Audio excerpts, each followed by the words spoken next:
छोटा शेर का बच्चा एक कीड़े को देख रहा था। उस कीड़े को एक गिरगिट अपना भोजन बना लेता है। इस मासूम को बहुत अफसोस होता है। शेर का बच्चा चिल्लाकर गिरगिट को भगा देता है, लेकिन तभी चट्टानों ने आवाज आने लगती है। बच्चा यहाँ वहाँ देखने लगता है। पहाड़ों से बहुत सारे जानवर भागने हुए आ रहे थे। बच्चा घबरा जाता है और भागने लगता है। उन सभी जानवरों को जंगल के लकड़बग्घे भगा रहे थे। ये सारी चाल इन्हीं लकड़बाघों की ही थी। बच्चा एक छोटे पत्थर के सहारे छुप जाता है, लेकिन बच्चा बहुत डरा हुआ था। इस भगदड़ में वो दब सकता था। तभी वो भागकर एक सूखे पेड़ पर चढ़ जाता है, लेकिन ये पेड़ भी टूटने ही वाला था। तभी बच्चे ने देखा भगदड़ के बीच इसके पिता भागते हुए आ रहे थे। उसके पिता आ जाते हैं और कहते हैं, बेटे सिम्बा में आ गया, चिंता मत करो। लेकिन तभी पेड़ टूट जाता है। दोनों भगदड़ के बीच गिर जाते हैं, लेकिन बहादुर पिता अपने बेटे को कैसे भी भगदड़ से सुरक्षित जगह कर देता है और खुद उस भगदड़ की चपेट में आ जाता है। सिम्बा घबरा जाता है, लेकिन उसने देखा उसके बहादुर पिता पहाड़ पर ऊपर चढ़ रहे थे। ये देखकर सिम्बा की जान में जान आती है। उसके पिता पहाड़ के आखिरी छोर तक पहुंच गए थे। ऊपर उसका भाई खड़ा था। ये सारी साजिश इसी शेर ने की थी। सिम्बा का पिता अपने भाई से मदद मांगता है, लेकिन ये तो सिम्बा के पिता की जगह लेना चाहता था, जिस वजह से ये अपने भाई से मदद मांग रहा था। लेकिन इसका मतलब ही भाई उसे पहाड़ से नीचे धक्का मार देता है। अपने पिता को नीचे गिरते देख सिम्बा जोर से अपने पिता को पुकारता है, लेकिन अफसोस, बेचारे सिम्बा ने अपने पिता को खो दिया था। ये नन्हा बच्चा अभी से अनाथ हो चुका था। वो अपने पिता के पास ही सो जाता है। तभी यहाँ सिम्बा का चाचा आता है। ये बच्चे को डरा कर भगा देता है। बेचारा नादान बच्चा डर कर यहाँ से भाग जाता है और लकड़बग्घों से कहता है, मार डालो उसे। सारे लकड़बग्घे सिम्बा को पकड़ रहे थे, जिस वजह से सिम्बा पहाड़ से नीचे गिर जाता है। लकड़बग्घों को लगता है कि वो मर चुका होगा। वो यहाँ से चले जाते हैं और यहाँ वही बूढ़ा शेर अपनी चाल चलता है। सिम्बा के परिवार को धमकाकर खुद ही राजा बन जाता है और साथ में लकड़बग्घों को भी शामिल कर लेता है। लेकिन सिम्बा अभी जिंदा था। वो एक नजर अपनी गौरव भूमि को देखता है और यहाँ से चला जाता है। सिम्बा ने अपना घर परिवार सब छोड़ दिया था। इसीलिए कहते हैं कि पिता एक सूरज के समान होता है। अब सिम्बा की जिंदगी में केवल अंधेरा था। वो थक कर जमीन पर सो जाता है। तभी यहाँ कुछ गिद्ध आते हैं। सभी गिद्ध सिम्बा को भोजन बनाने वाले थे, लेकिन तभी कोई सिम्बा की तरफ आ रहा था। वो एक जंगली स्वर था। स्वर सभी गिद्ध को भगा देता है। ये लोग सिम्बा को नहीं जानते थे, लेकिन नेवला उसे देखकर भाग जाता है, क्योंकि वो एक शेर का बच्चा। अब सिम्बा यहाँ से उदास होकर जा रहा था, लेकिन नेवला और स्वर सिम्बा के एक अच्छे मित्र बन जाते हैं। उसे हौसला देते हैं। कहते हैं, जिंदगी में हर कोई अपनों को खोता है। इस रीति को कोई बदल नहीं सकता और तुम तो एक बहादुर राजा के बेटे हो। ये सुनकर सिम्बा अच्छा महसूस करता है। वो दोनों उसे अपने जंगल लेकर जाते हैं, जो जंगल बेहद प्यारा था। सिम्बा को ये जंगल बहुत पसंद आता है। सभी जानवर सिम्बा को देख हैरान थी कि आखिर एक शेर का बच्चा हमारा दोस्त कैसे बन सकता है। लेकिन जो भी हो, सब मिलकर रहते हैं और साथ मिलकर भोजन करते हैं। धीरे धीरे सिम्बा अब बड़ा हो चुका था, जो बिल्कुल अपने पिता मुफासा की तरह दिख रहा था। और यहाँ पर सिम्बा के चाचा ने भौकाल मचा रखा था। लकड़बग्घों के साथ मिलकर जानवरों का शिकार कर रहा था। ये एक बेईमान और अपने भाई का हत्यारा था। इनको शिकार करते हुए एक पक्षी देख लेता है और सिम्बा का परिवार भूखा मर रहा था। इनको वो शेर शिकार नहीं करने देता था। तभी वही पक्षी सिम्बा के परिवार के पास आता है और इनको सारी बात बता देता है। लेकिन तभी यहाँ लकड़बग्घे आ जाते हैं, उसे पकड़ने लगते हैं। पक्षी यहाँ से भाग जाता है। सिम्बा का परिवार बेबस और लाचार था। ये लोग कुछ नहीं कर सकते थे, क्योंकि उस हरामी शेर ने इनके ऊपर दबाव बना रखा था। वो राजा बन चुका था। तभी एक शेरनी कहती है,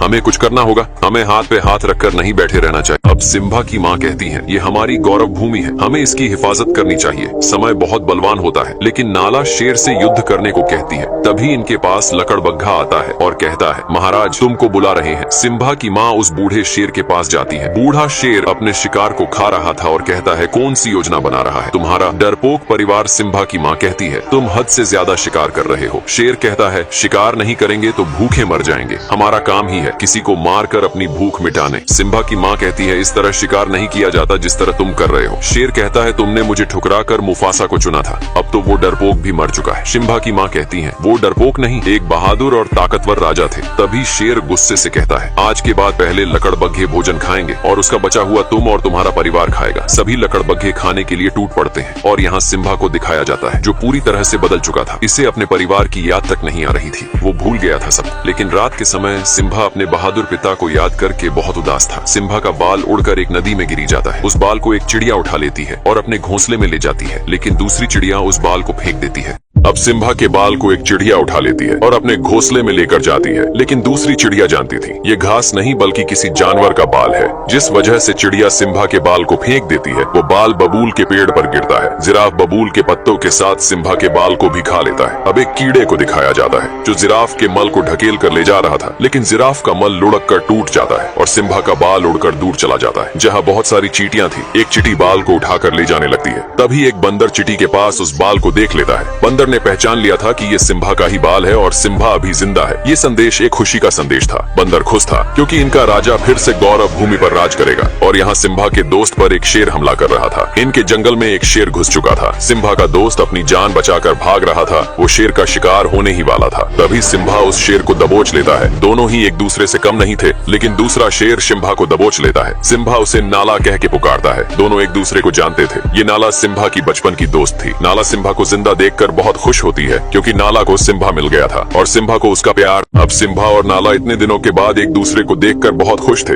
नाला सिम्बा का बचपन का प्यार था। सिम्बा कहता है, नाला इस जंगल में तुम्हें बहुत अच्छा लगेगा, यहाँ सुकून है। नाला कहती है, सिम्बा तुम्हें अपने घर चलना होगा। उस बूढ़े शेर ने हमारी गौरव भूमि बर्बाद कर दी है। तुम हमारे राजा हो, सब तुम्हें देखकर बहुत खुश होंगे। सिम्बा कहता है, मुझे कहीं नहीं जाना, मेरा यही घर है, तुम भी यही रुक जाओ, इस जगह तुम्हें बहुत अच्छा लगेगा। सिम्बा नाला को पूरा सुंदर जंगल घुमाता है। दोनों बहुत मस्ती करते हैं। ये जगह नाला को बहुत पसंद आती है क्योंकि इस जंगल में सचमुच सुकून था। दोनों इस पल को जी भर के जीते हैं। तभी नाला कहती है, सिम्बा अगर तुम जिंदा थे तो तुम घर क्यों नहीं आए? उस बूढ़े शेर ने पूरी गौरव भूमि तबाह कर दी है। हमें कई दिन भूखे भी सोना पड़ता है। लेकिन सिम्बा कहता है, मुझे इससे कोई मतलब नहीं है, अब यही मेरा घर है, मैं इसे छोड़कर नहीं जा सकता। सिम्बा बहुत बदल चुका था, वो भूल चुका था अपने लोगों को। नाला कहती है, कैसे शेर हो तुम? तुम्हारे पिता और तुम में जमीन आसमान का फर्क है। तुम एक कायर हो, डरपोक हो। इतना बोलकर नाला यहाँ से चली जाती है। अब सिम्बा रात के समय जंगल में उदास घूम रहा था। तभी वही बंदर सिम्बा के पास आता है और कहता है, सिम्बा पहचानो खुद को कि तुम कौन हो। सिम्बा बंदर की बात को अनसुना करके जाने लगता है। तभी बंदर कहता है, मैंने अब सिम्बा अपने घर जाने से मना कर देता है क्योंकि सिम्बा का अब से यही घर था। नाला कहती है, सिम्बा हमें तुमसे उम्मीद थी कि तुम हमारी और गौरव भूमि की रक्षा करोगे, लेकिन तुम तो डरपोक और बुजदिल निकले।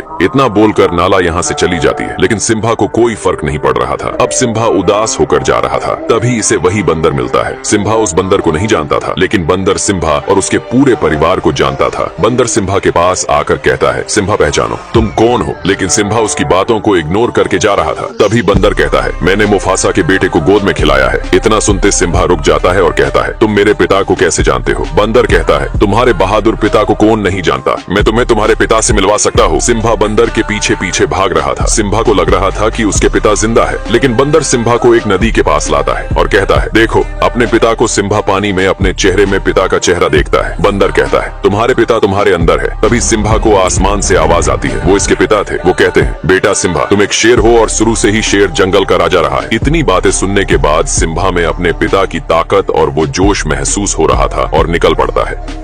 अब सिम्बा निकल पड़ता है अपनी उस पावन धरती की तरफ जिसने वर्षों पहले छोड़ दिया था। सिम्बा एक गहरी दहाड़ लगाता है, ये ऐलान करने के लिए कि अपने जंगल की रक्षा के लिए सिम्बा तैयार है। ये था सिम्बा का जुनून। सिम्बा के दोस्त उसे जाते हुए देख रहे थे। सिम्बा वर्षों बाद अपनी पावन धरती की तरफ जा रहा था, जिसके अंदर साहस और बल दोनों था। सिम्बा नाला के पास पहुंच गया था। दोनों निकल पड़ते हैं अपने घर की तरफ। भले ही इस कहानी में सिम्बा का पिता मुफासा नहीं था, लेकिन मुफासा का बेटा सिम्बा था, जो एक नई उम्मीद था। दोनों अपनी गौरव भूमि पहुंच जाते हैं, लेकिन सिम्बा अपनी गौरव भूमि को देखकर बिल्कुल भी खुश नहीं था। उसकी भूमि पूरी तरह से बंजर हो चुकी थी। बहुत सारे जानवर मारे गए थे। नाला कहती है, सिम्बा अब क्या करोगे? सिम्बा कहता है, अपनी भूमि की रक्षा करूंगा, जो जिम्मेदारी मुझे मेरे पिता ने दी है। नाला कहती है, मैं भी इस लड़ाई में तुम्हारे साथ हूँ। तभी वही पक्षी सिम्बा के पास आता है, जो ये भी सिम्बा के परिवार का हिस्सा था। ये सिम्बा का तहे दिल से स्वागत करता है और कहता है, महाराज वो दिन फिर से लौट आए हैं और सिम्बा के दोस्त भी इस लड़ाई में साथ खड़े रहने वाले थे। सिम्बा उनको वापस अपने जंगल लौटने को बोलता है, लेकिन वो दोनों कहते हैं, हम जब तक जिंदा है तब तक तुम्हारे साथ रहेंगे। इस युद्ध में सब सिम्बा के साथ खड़े थे। सिम्बा सभी को अपने साथ लेकर जाता है। आगे कुछ लकड़बग्घे। अब इस युद्ध में सभी जानवर सिम्बा के साथ कंधे से कंधा मिलाकर खड़े थे। सिम्बा सभी को अपने साथ लेकर जाता है, लेकिन सामने कुछ लकड़बग्घे भोजन कर रहे थे। सिम्बा लकड़बग्घों का ध्यान भटकाने के लिए अपने दोस्तों से कहता है। नेवला और सुअर उनका ध्यान भटका रहे थे। सभी लकड़बग्घे उन दोनों को पकड़ने लगते हैं। सिम्बा नाला के साथ दूसरे रास्ते निकल पड़ता है। वही बंदर सब कुछ देख रहा था। वो समय आ गया था। बंदर अपना हथियार निकालता है, जिसने वर्षों पहले मुफासा के मरने के बाद हथियार को छोड़ दिया था। बंदर भी इस लड़ाई में सिम्बा के साथ था और यहाँ बूढ़ा शेर सिम्बा की माँ को अपनी रानी बनाने की जिद कर रहा था और कहता है, इस पूरे जंगल में मुझसे ज्यादा ताकतवर कोई जानवर नहीं है। सिम्बा की माँ कहती है, ताकतवर राजा वही होता है जिसमें प्रजा की और अपने राज्य की फिक्र होती है। ये कहता है, मैं मुफासा से ज्यादा ताकतवर हूँ। सिम्बा की माँ कहती है, तुम मुफासा के आगे एक भीगी बिल्ली हो। तभी वो शेर गुस्से से सिम्बा की माँ पर हमला करने लगता है। इस शेर की नीयत खराब थी। जिसकी नीयत ही खराब हो वो अपनी प्रजा की रक्षा कभी नहीं कर सकता है। तभी दहाड़ता हुआ सिम्बा यहाँ आता है। बूढ़ा शेर देखकर डर गया था। इसे लग रहा था कि वो मुफासा है। तभी सिम्बा कहता है, दूर रहो मेरी माँ से। सिम्बा की माँ वर्षों बाद सिम्बा को देखकर बहुत खुश होती है। अब सिम्बा दहाड़ता हुआ यहाँ आता है। बूढ़ा शेर उसे देखकर डर गया था। इसे लग रहा था कि वो मुफासा होगा। सिम्बा कहता है, दूर रहो मेरी माँ से। सिम्बा की माँ वर्षों बाद सिम्बा को देखकर बहुत खुश थी। जो दिया वर्षों पहले बुझ गया था वो फिर एक नई रोशनी लेकर आया था। बूढ़ा शेर कहता है, भतीजे तुझे जिंदा देखकर बहुत खुशी हुई। सिम्बा कहता है, कोई एक वजह बताओ चाचा की तुम्हें जिंदा छोड़ दूं। बूढ़ा शेर कहता है, ये मत भूलो तुम जंगल के राजा के सामने खड़े हो। तभी नाला कहती है, अब से हमारा राजा सिम्बा है, उसके लिए हमें भले ही युद्ध ही क्यों न करना पड़े। सिम्बा का परिवार भी युद्ध के लिए तैयार था। सिम्बा कहता है, हार मान लो चाचा। बूढ़ा शेर कहता है, मैं नहीं चाहता कि मेरे हाथ हो, तुम सब मारे जाओ। तुम सब मेरा परिवार हो और क्या तुम सबको पता है तुम्हारे सिम्बा ने क्या किया है भतीजे? तुमने इनको बताया नहीं कि तुम अपने पिता मुफासा के हत्यारे हो। अपना गुनाह कबूल करो और बताओ सबको कि तुम्हारी वजह से हमारे महान राजा मारे गए। सिम्बा का पूरा परिवार सिम्बा को देख रहा था। तभी सिम्बा कहता है, हाँ मेरी वजह से मारे गए थे मेरे पिता। तभी बूढ़ा शेर कहता है, आखिर कर लिया कबूल हत्यारा है ये अपने पिता का, इसी की वजह से आज महाराज हमारे बीच नहीं रहे। ये क्या राजा बनेगा जिसने अपने पिता को ही निगल लिया। बूढ़ा शेर सिम्बा की बातों को दबाता हुआ उसे पीछे लेकर जा रहा था। सिम्बा घबरा गया था और कहता है, मैं राजा नहीं बनूंगा। तभी सिम्बा अब बूढ़ा शेर सिम्बा की बातों को दबाते हुए उसे पीछे लेकर जा रहा था और जोर से चिल्लाकर कहता है, झुकाओ अपने सर को। तभी सिम्बा का पैर फिसल जाता है। सिम्बा चट्टान पर लटका हुआ था। यहाँ जोर की बिजली कड़कती है। ये वो आखिरी पल था जिसमें एक पापी का अंत तय था। बूढ़ा शेर कहता है, ये नजारा मैंने वर्षों पहले देखा था, बिल्कुल तुम्हारी तरह ही मुफासा ने मेरी आंखों में देखा था। बूढ़ा शेर उछलकर सिम्बा के पंजों को दबा लेता है और कहता है, एक राज की बात बताऊं भतीजे, तेरे बाप मुफासा को मैंने ही मारा था। इतनी बात सुनते ही सिम्बा अपने पिता के उस दुख भरे पल को याद करने लगता है। तभी सिम्बा जबड़े से उसके बाल पकड़कर ऊपर आ जाता है और चिल्लाकर कहता है, कैसे भाई हो तुम, अपने सगे भाई की ही हत्या कर दी। बूढ़ा शेर कहता है, ये झूठा बोल रहा है, इसकी बात मत सुनो। तभी सिम्बा की माँ कहती है, तुमने मुफासा को नहीं मारा तो उनकी आंखों में कैसे देखा। बूढ़े शेर का अंतिम समय आ चुका था। तभी बूढ़ा शेर लकड़बग्घों से कहता है, मार डालो सबको। सभी लकड़बग्घे सिम्बा के ऊपर टूट पड़ते हैं, लेकिन सिम्बा सभी लकड़बग्घों को जबड़े से दबाकर फेंक रहा था। नाला अपने परिवार को हमला करने को कहती है। सिम्बा का पूरा परिवार लकड़बग्घों पर टूट पड़ता है। ये था एक भीषण युद्ध जो सत्य और असत्य के बीच हो रहा था। सभी लकड़बग्घे सिम्बा को नोच रहे थे। अब सभी लकड़बग्घे सिम्बा को गिराकर नोचने लगते हैं। नाला ये देखते हैं, दौड़ पड़ती है। ये था नाला का अपने प्यार के प्रति लगाव और सिम्बा के दोनों दोस्त भी इस लड़ाई में शामिल थे।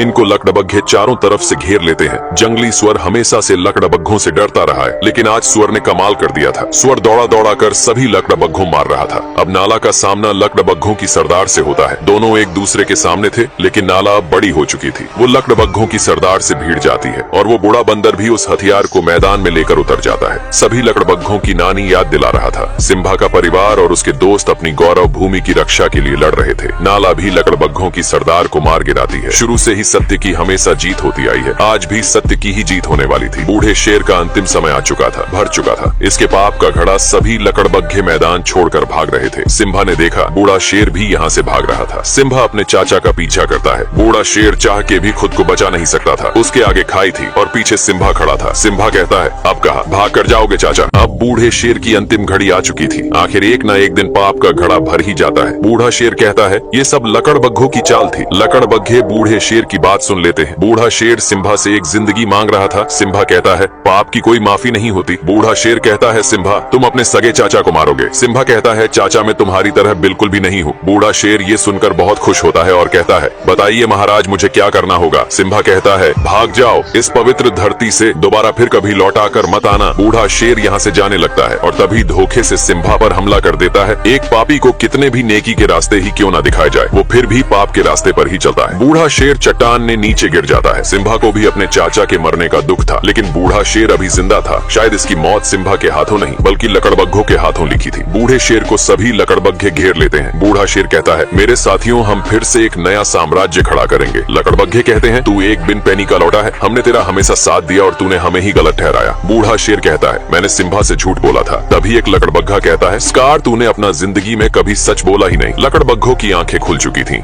सभी लकड़बग्घे बूढ़े शेर पर टूट पड़ते हैं। ये था एक बुराई का अंत। इस लड़ाई में फिर से अच्छाई की ही जीत हुई थी। अब सिम्बा अपने परिवार से मिलता है। सिम्बा का परिवार फिर से एक जीती जागती जिंदगी जीने वाला था। सिम्बा उस बंदर से भी मिलता है जिसने सिम्बा को हौसला दिया, उसे उसकी पहचान बताई। आखिर एक सच्चा राजा वही होता है जिसमें अपने प्रजा और गौरव भूमि की फिक्र हो। ये सब सिम्बा के अंदर था। वो एक वीर सम्राट था, एक वीर योद्धा था और इस गौरव भूमि का एक राजा भी था। सिम्बा के राजा बनने से सभी जानवर बहुत खुश थे। जिस जिंदगी को डर कर जिया करते थे, अब उस जिंदगी को खुलकर जीने का समय आ गया था। सिम्बा और नाला के प्यार से एक प्यारा बच्चा हुआ। सिम्बा के बाद इस गौरव भूमि की रक्षा करने वाला सम्राट, ये स्टोरी यहीं पर समाप्त होती है। फिर से लौटेंगे ऐसी ही एक मुफासा की बचपन की स्टोरी लेकर